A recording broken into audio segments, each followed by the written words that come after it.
سلام دوستای عزیز، امروز بر شما پختن منتوی ازبکی را نشان میدم که همراه گوشت گوساله و چربی گوسفند آماده میشه. مواد مورد ضرورت ما گوشت گوساله است که قبلا زیر سطو میده کردیم. تماما دوتای بسیار خوب میده شده باشه.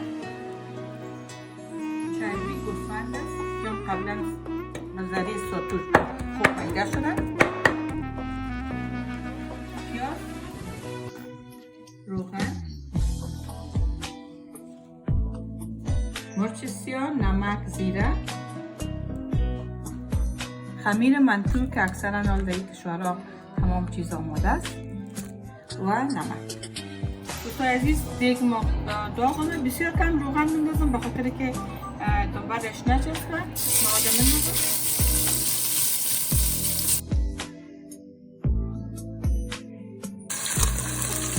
برام باو میکنیم که داغ شود و برای ما میگیرم جق شد جق خالی یعنی خوبش برام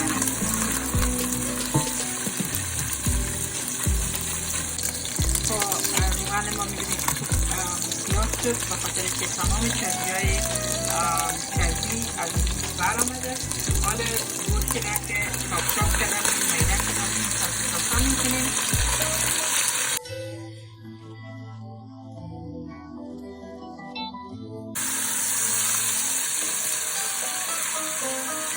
شما میتونید همین کار که گوشت پختن کنید ولی منتوی ازبکی اکثرا که چربی گوسفند و گوشت پخته میکنند میشه.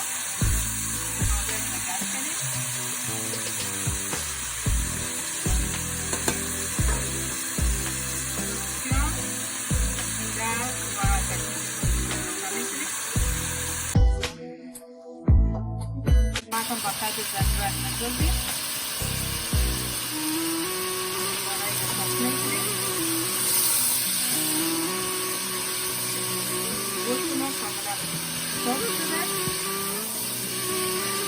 فقط آخرین لحظه پیازها را که به‌اندازه دانه‌های نخود میده کنیم در این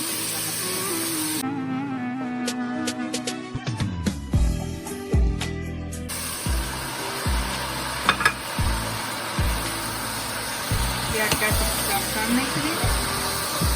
اگر خواسته باشید که مثلا رنگدار درست کنید میتونید کم زعفران بندازید ولی امی به نظر من بهتر است. تمام مواد خود گرد کردید.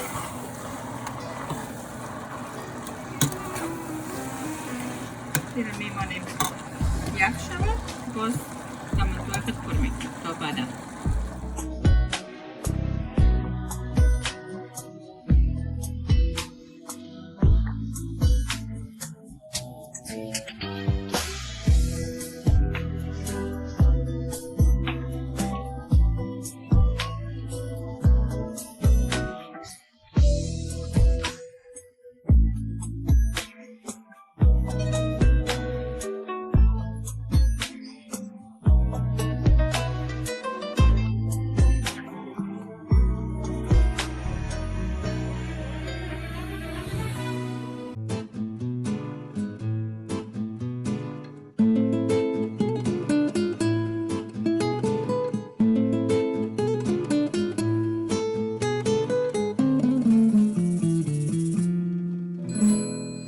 دوستان عزیز، حالا قرمه منتو رو درست میگیم. مواد ضرورت است لوبیا جوش داده، زبرک و پلی میتونیم به شکل یخزده بخرید، روغن، رب بانجلومی و ساس بانجلومی و نمک. روغن خود بخرید ضرورت میدونیم. اگر تومیتو پست خود سر روغن بردیم یک ذره رنگ بسیار خوبش میگیره.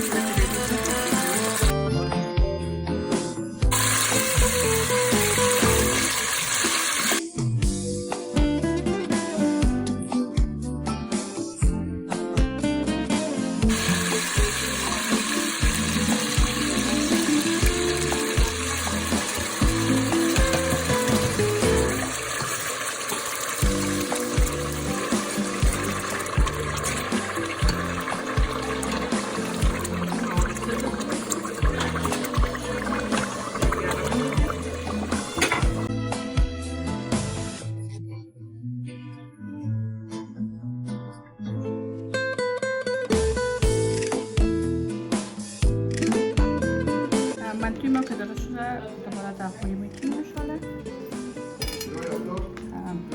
جای کم خالی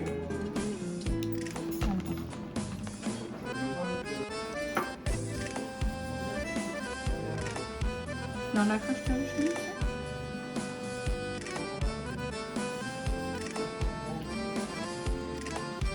قرمه قبلا ساس را که درست کردیم سرش می‌ریزیم. هرقدر ساسش زیادتر باشه مزهش خوبتر معلوم میشه.